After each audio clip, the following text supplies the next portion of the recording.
Welcome to Conversations from the Edge of Consciousness. I'm your host, Christine Madera.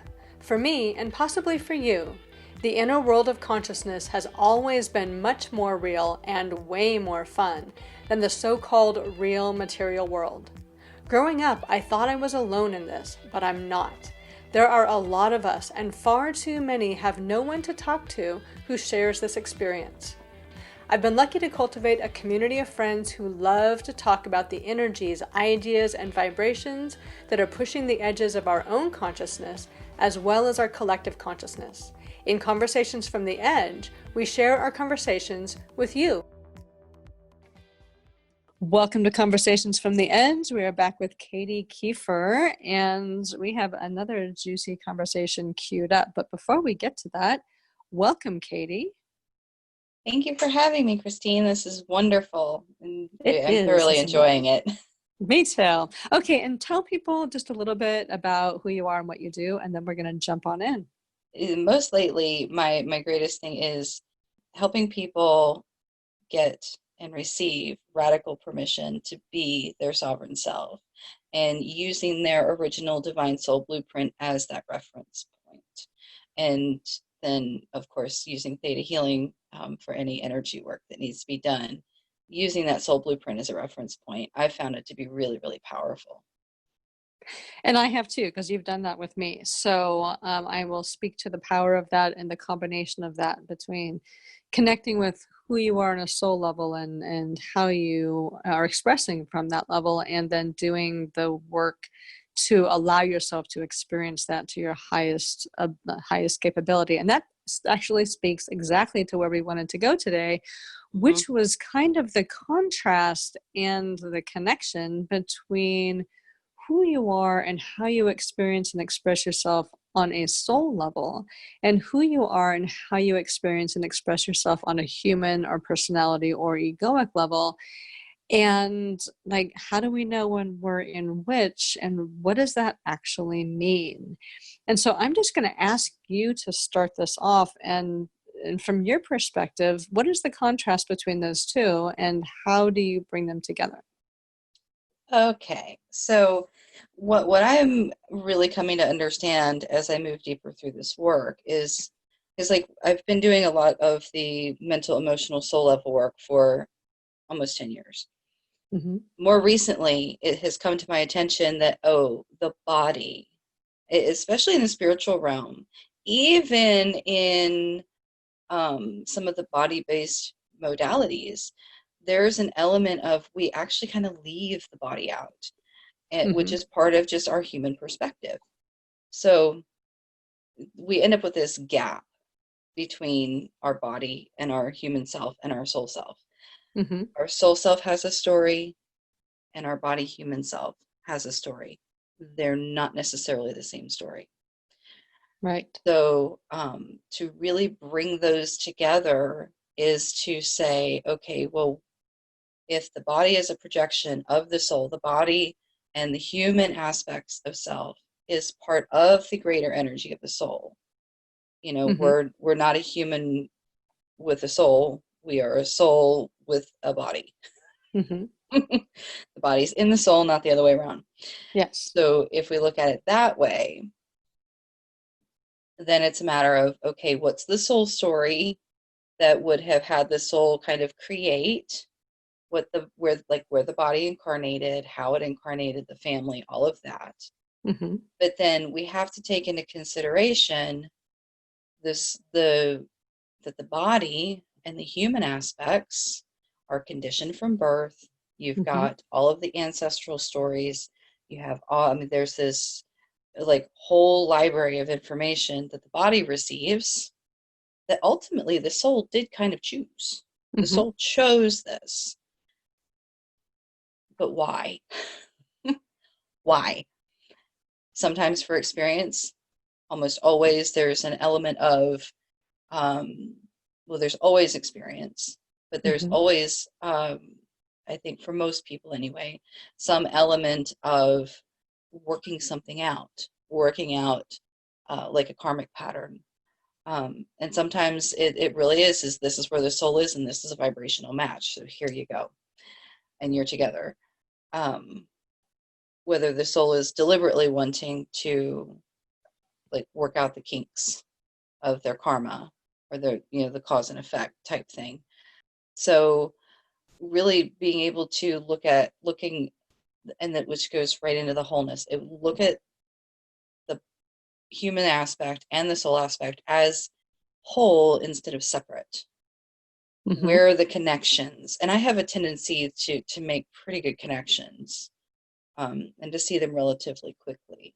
But it's like to be able to be in that wholeness and see it from a more objective point of view, which is difficult to do if you're triggered. So it's like you got to come out of the triggers first, and then you can look at the wholeness of it. Mm-hmm.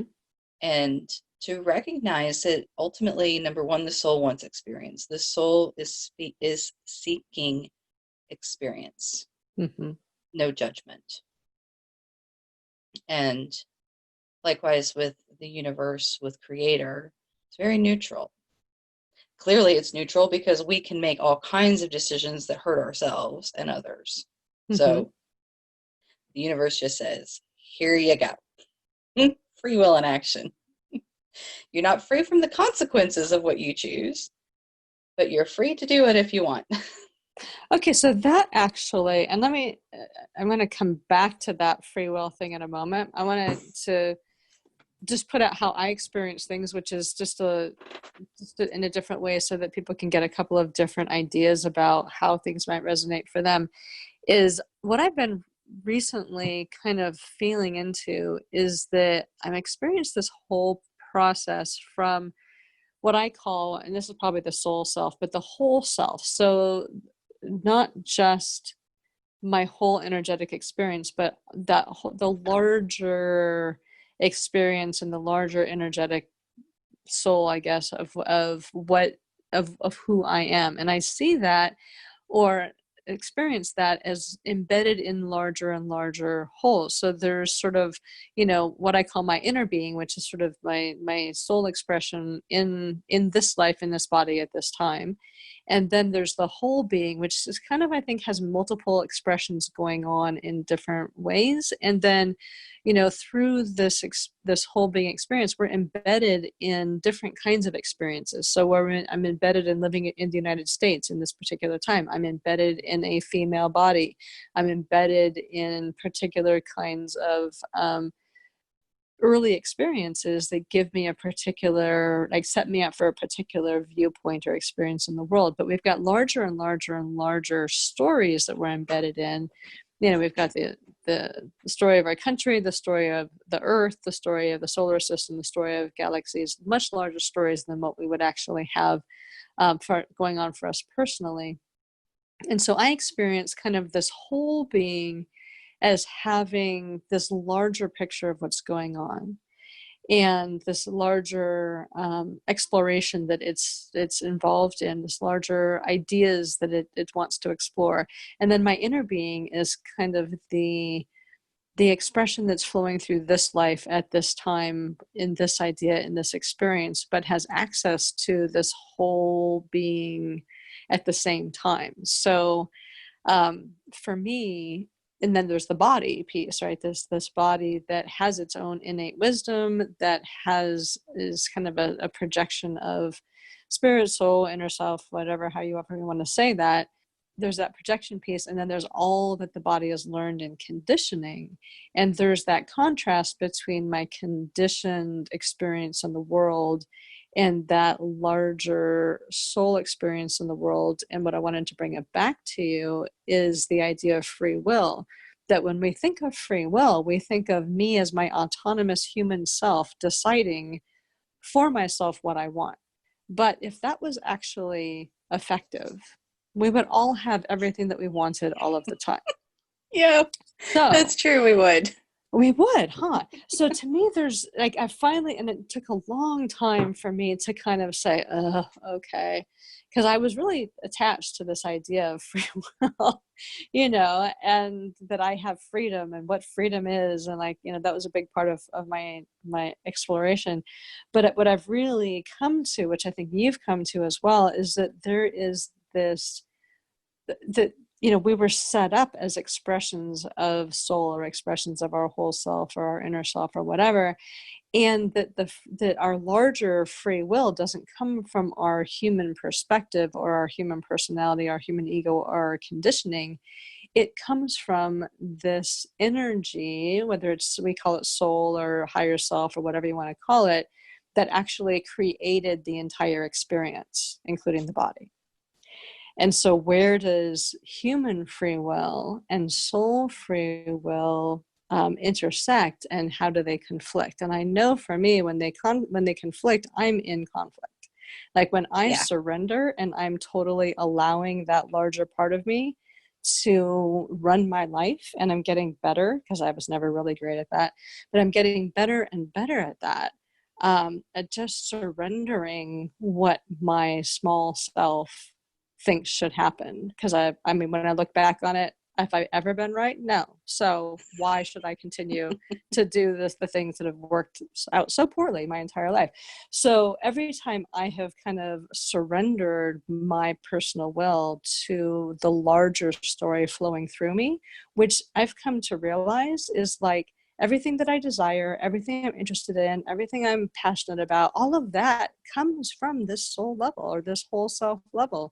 Like if I just let go of all the brakes that I put on this and the conditions and the judgments and the rightness and wrongness and all of this stuff, and allow that inner part of me to flow and create my life, like everything that I want is there. It's not how I necessarily think it should be in my human self perspective, but it's all there. It just unfolds in a different way, and it's Mm-hmm. wonderful, and it's so much more relaxing when I'm not fighting it. That's true. That's very true. And, I find the same thing as I move more into it. It's like, and understanding how I'm wired at soul level. And I think sometimes this is really the tripping point for a lot of people Mm-hmm. is, and I found this even with people who are already living very much into their original soul blueprint. There's Mm-hmm. still this nagging concept of, I should be different, I should be different, I should be different. Mm-hmm. No. For those that I have worked with or talked to that are clearly living into their divinity fairly well, it's being expressed fairly well. And it's not to say that there's no problems, there's no misalignments, because I Mm-hmm. think we all have that to some extent, probably the entirety of our incarnation. Yeah. Yeah. So we're going to be in and out. But when you're living more to it, things do flow better. And what you desire from the human perspective, what is so important from the human perspective, is the soul speaking to you. Mm-hmm. And if it's not, then it's conditioning speaking to you. Mm-hmm. And that's, I think, a big distinction to make. When we are true to who we are, everything we really desire, those things that like we feel like we can't talk about, or um, like we're not allowed to say or speak in our family, those kinds of things, but there's really inner desires, often hidden. It's right there in the soul. And so when we can allow this soul, it's not so much the soul taking over, but Mm-hmm. allowing the soul to flow through and inform. It's all there. It is, and to me, that is actually I won't say the definition, but the experience of grace. Like when you surrender to that inner flow of life flowing through you, of soul flowing through you, of love flowing through you, however you want to phrase it, that is grace, because Mm-hmm. it creates in a very, even when it creates abruptly, like we're experiencing now with coronavirus, and a lot of people are experiencing in their personal lives with job disruptions and kids at home and things like that. Like it creates and allows this grace within that. There's an ease within Mm-hmm. that when you allow that to move through you, that when you're fighting it or trying to control it or trying to bring your own human or learned agenda to it, that disrupts the flow of grace, and it becomes much more difficult than it needs to be. So the one thing I've really found is, even when times are extremely tough, if you're letting go of trying to control and let go of your, your learned agenda, and you just snuggle down and allow that grace to flow through and that the soul to express through you, like things organize themselves in ways that you would never ever be able to construct on the human intellectual level, and certainly not from the reactive condition level. And so I find that life is much more elegant when I let go of trying to make it something in particular. I find the same thing. I really do. Um, and the interesting thing is that when I really first started to understand this more, the ego will kind of freak Mm-hmm. out Mm-hmm. because the ego is going, "Oh my God, I don't, how do I do this?" It's kind of a foreign Yeah. concept to the ego. Okay. So there is an element of kind of giving space for the ego and that human perspective, Mm-hmm. because it's like, because we're dealing with a conditioned self at that point. Yes. So dealing with a conditioned self and making space for that to be okay, that it's Mm-hmm. okay that you're showing up this way. It's okay that you've done things the way you've done them. Now you just get to choose something different. Mm-hmm. And something I have found is that the soul does care. Number one, the soul cares about experience, but Yeah. it doesn't, the soul cares about the body. The soul cares Mm-hmm. about the ego. And the soul is, I love that you use the word grace, because the soul is gracious to its projections. It's projection of the ego and the body, within the self, the whole self. There Mm-hmm. is care there. And Yes. so when we can allow the ego to first of all recognize the ego's freaking out and go, okay, I can see that you're freaking out. What do you need? Mm-hmm. It might take some time and some practice, because you'll kind of have to hash out the details for yourself of what that looks like. Mm-hmm. But the ego will eventually come into alignment and into balance with the soul, because the ego will still, I mean, this, does the soul really care what clothes you put on? Not necessarily, but the ego does. So Yeah. that's something the ego gets to do.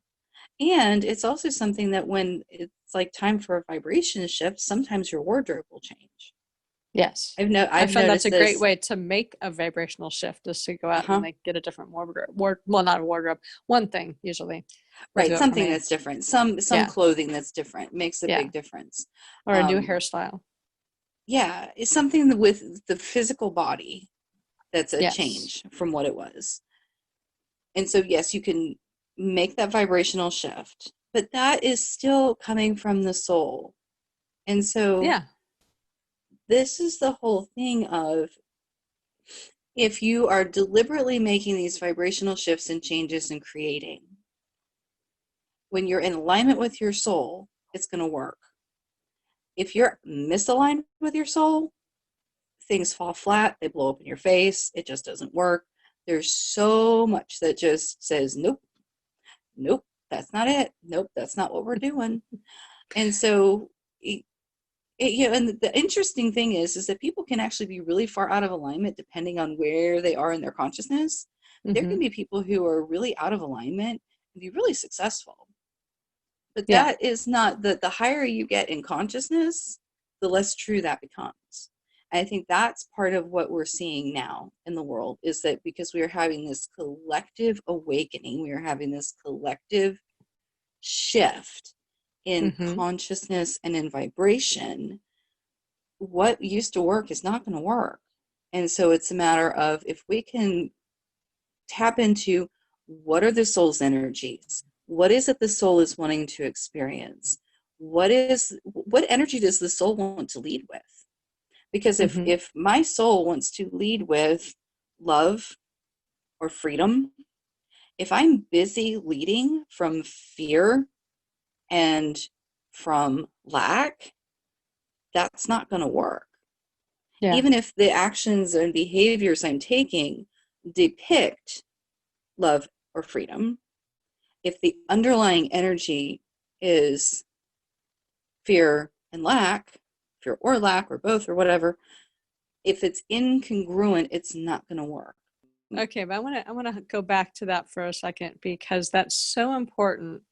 And I want to give people a chance to digest that, including myself, that when you begin on this, the spiritual path, or thinking about things in love and all of this kind of stuff, there's a lot of people in the spiritual community who, because they have learned the language of love and of spirit and that kind of stuff from the egoic and personality level, that they think, which is always a danger, but they think that then they are operating in their lives because they're consciously thinking about things like love and spiritual principles.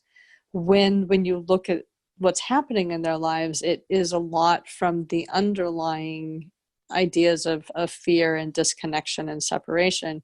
And so, it's easy when you first start on this spiritual path, and I won't say that this is only open to spiritual people, because there's a lot of people who are really operating in harmony with soul who never think about that. That's just how they're wired. And so they achieve certain levels of success in what they do, not based on, the hardcore principles, but simply based on the fact that they're in alignment. So this is not just spiritual people do this and everybody else doesn't. So there's a lot of, and because there's a lot of spiritual people who think they're doing this, that they're actually not. And, Right. and I've found that, in religion in particular, where religion kind of creates the idea of God around what people want. Like if you look at religious people, oftentimes what God wants for them is what they want for them. And so like they just take what they want for them and say, well, this is what God wants for me. And they create a God based on their personal values. And I look at this and I'm like, okay, that's interesting. And non-religious people do the same thing. They just call it the universe or spirit or whatever.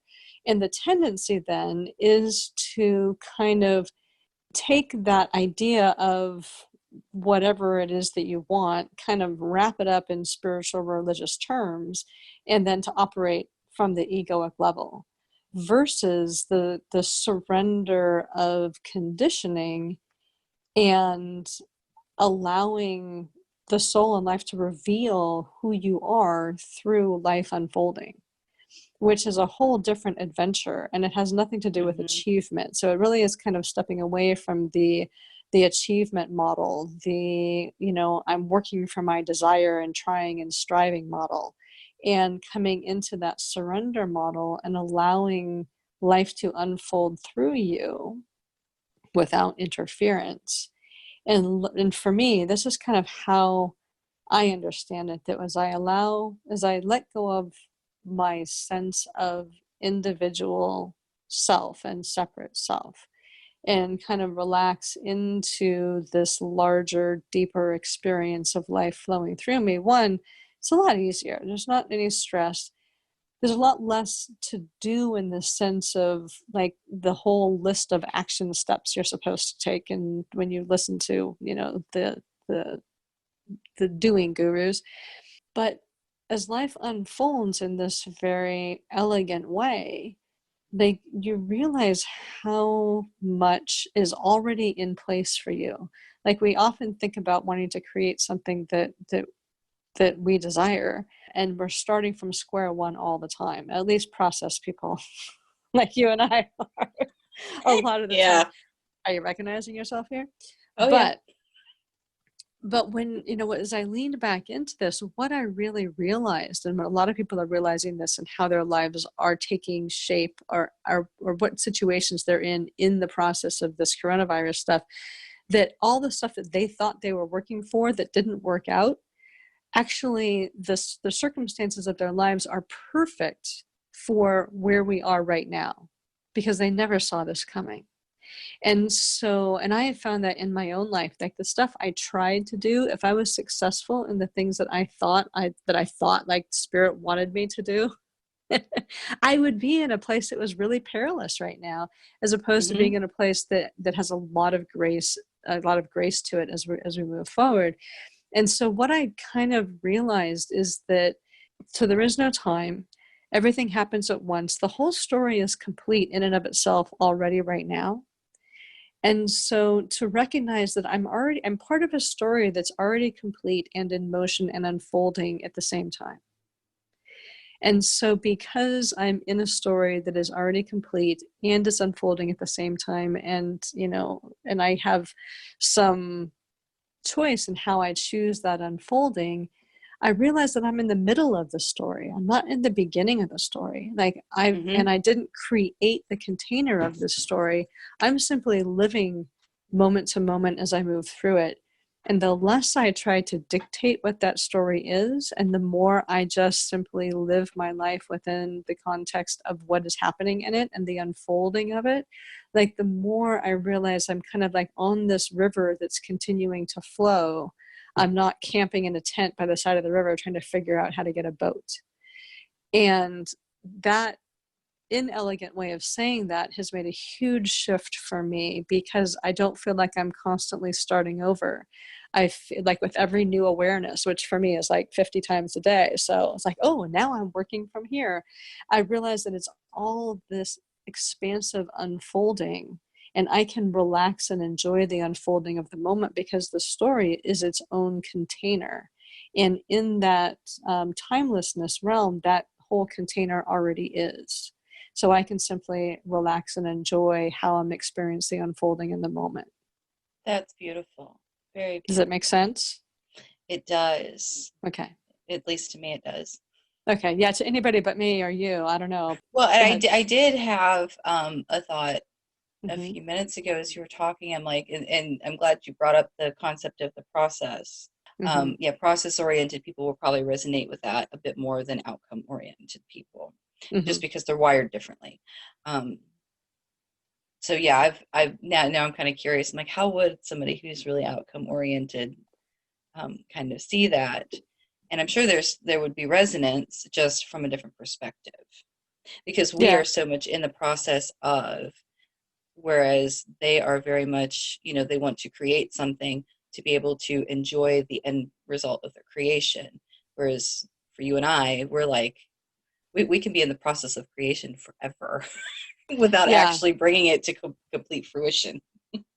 Right. Because the process is the enjoyment, and that's that enjoyment of the unfolding. And I think Yeah, for goal oriented people, because I know some of them, they're bless their soul, they see the end and they operate from that end, but they because they know that who they will be at the end is what it is they want to be. Like we right, process oriented people are less about focusing on who I'm going to be at the end and more about the excitement of each unfolding awareness and part of the process. But I think right. it's actually very complementary. And I know for me, I've Mhm. got some process oriented and I've got some goal oriented. Like there's a story my mom loved to tell when I was in seventh grade, and I wanted to go to Hawaii on the trip that the sixth grade teacher, offered for, I don't know, Easter break, that any seventh grader who wanted to and could afford it, there was like these national programs. And so she would run one of those.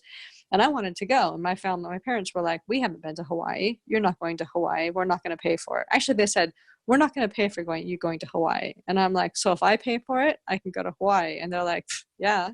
So apparently, I disappeared into my room with a calculator, and I came out 2 hours later with a plan.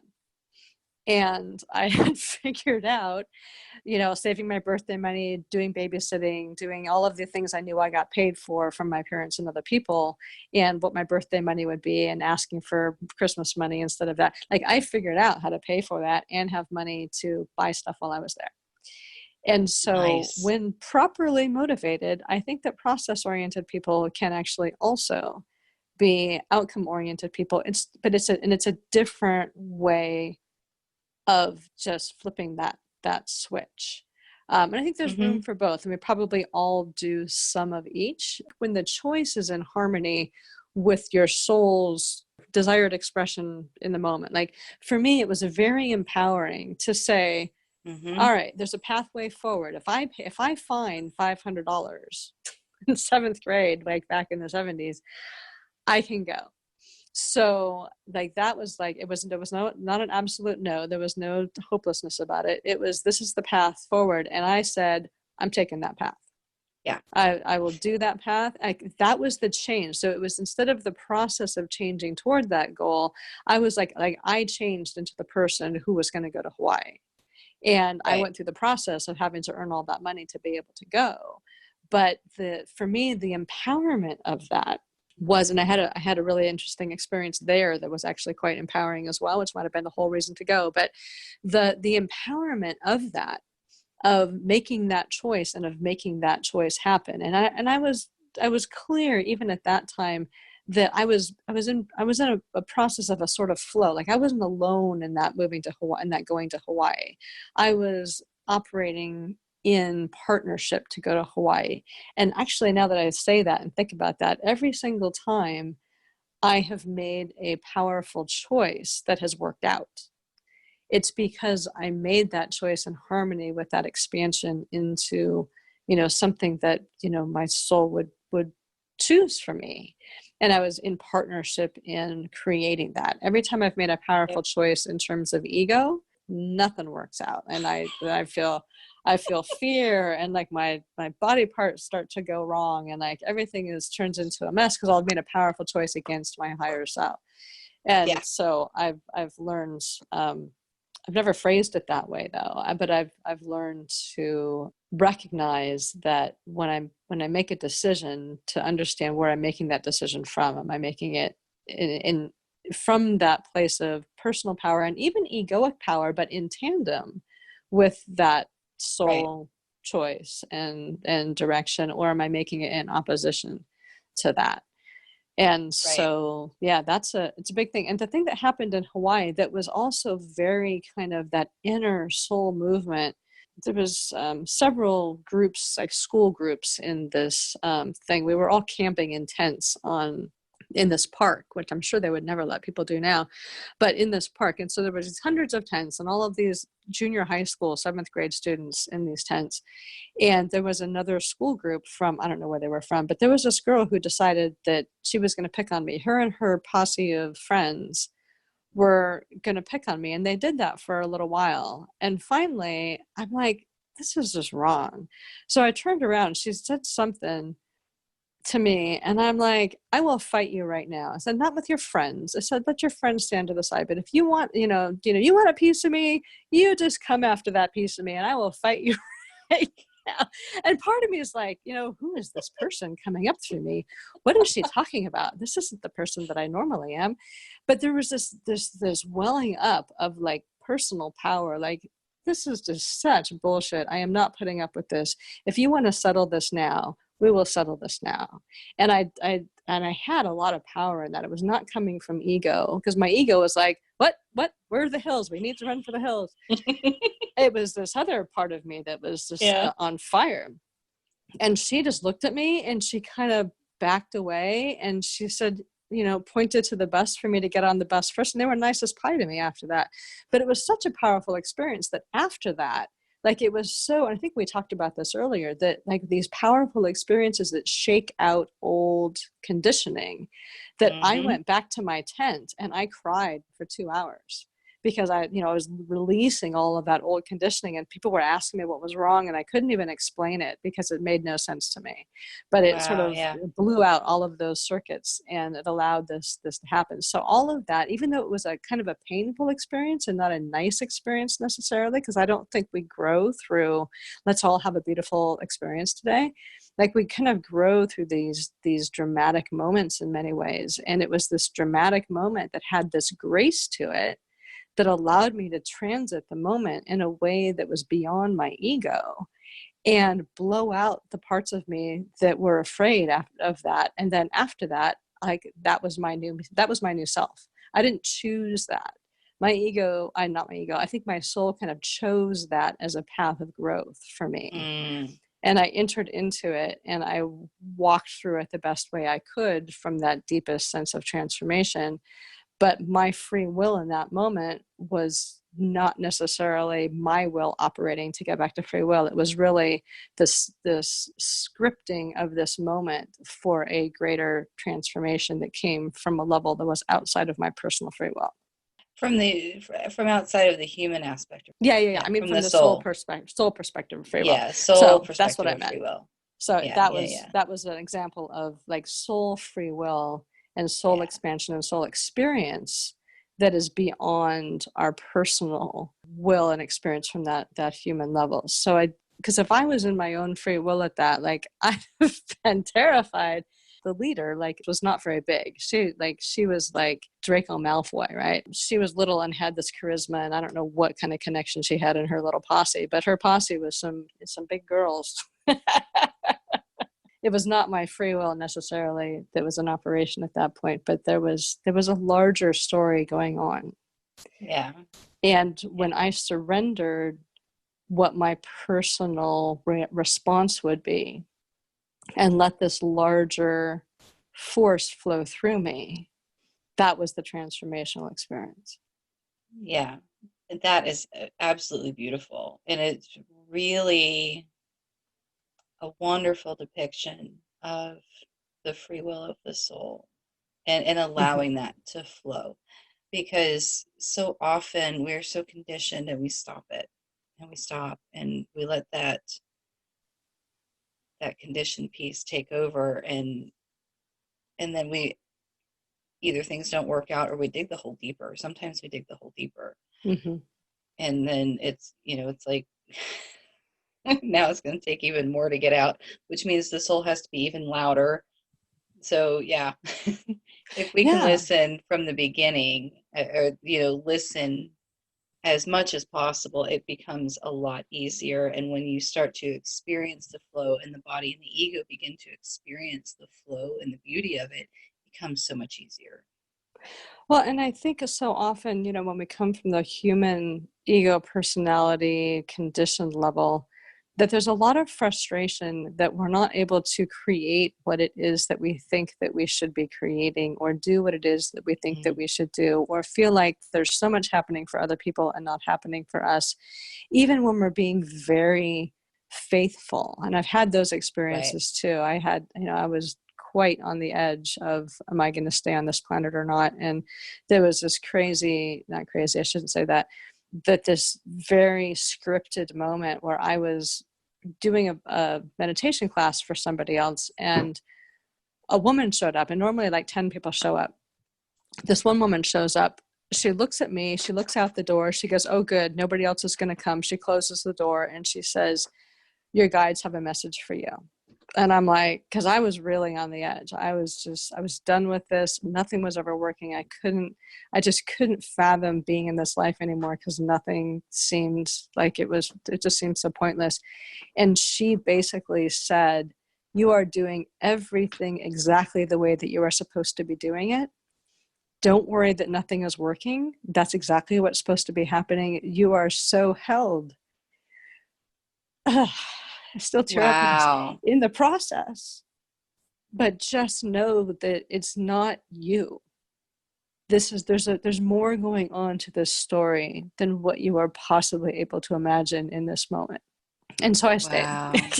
It's like, because she was like, you really, they want you to stay. So I'm like, okay, I'll stay. And it didn't get better right away. Things still stayed pretty dark for me for quite a while, but I had that lifeline, and I had that understanding that as much as I was being faithful to all that I felt I was being asked to step up into, that there was more to the story than what I was able to do as a human being on this planet at this time, but that the path I was following had a larger point to it.